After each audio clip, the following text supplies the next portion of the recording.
Aussi, dans les prochains mois, nous allons maintenir les boucliers sur les prix de l'énergie et faire un point mi-juin sur l'efficacité du trimestre anti-inflation.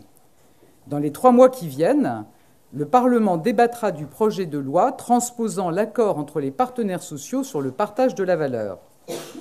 C'est un texte important. Jusqu'ici, seules les entreprises de plus de 50 salariés avaient l'obligation de proposer un dispositif de partage de la valeur à leurs salariés. Cet accord permettra de toucher toutes les PME en abaissant le seuil de 50 à 11 salariés pour une durée de 5 ans au moins.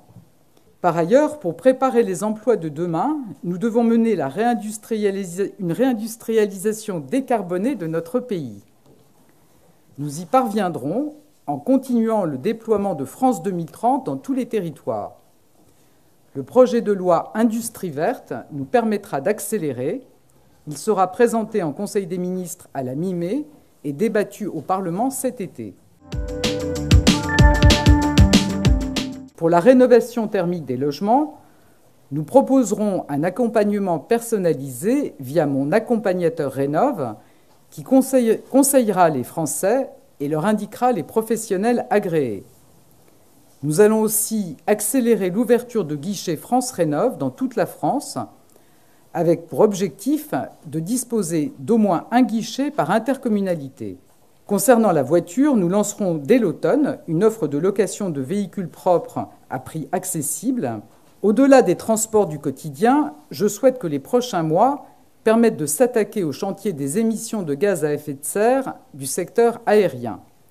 Un plan d'action concret sera présenté en juin au Salon du Bourget. D'ici fin 2024, l'assurance maladie financera le recrutement de 6 000 assistants médicaux supplémentaires.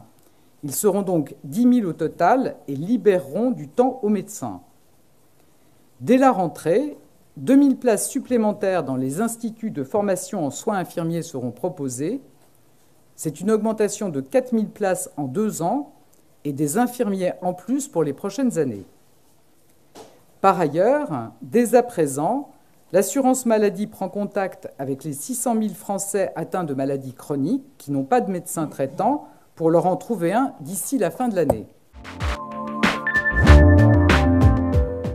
Et à partir de la rentrée prochaine, les remplacements de courte durée seront effectués au sein même de l'établissement. Autre avancée concrète, nous allons généraliser à l'école primaire les sessions hebdomadaires de soutien ou d'approfondissement en français ou en mathématiques.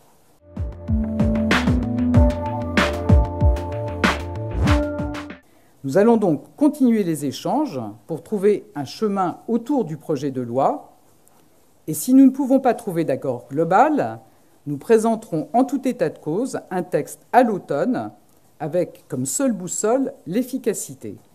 Face à une pression migratoire accrue à la frontière italienne, nous mobiliserons dès la semaine prochaine 150 policiers et gendarmes supplémentaires dans les Alpes-Maritimes.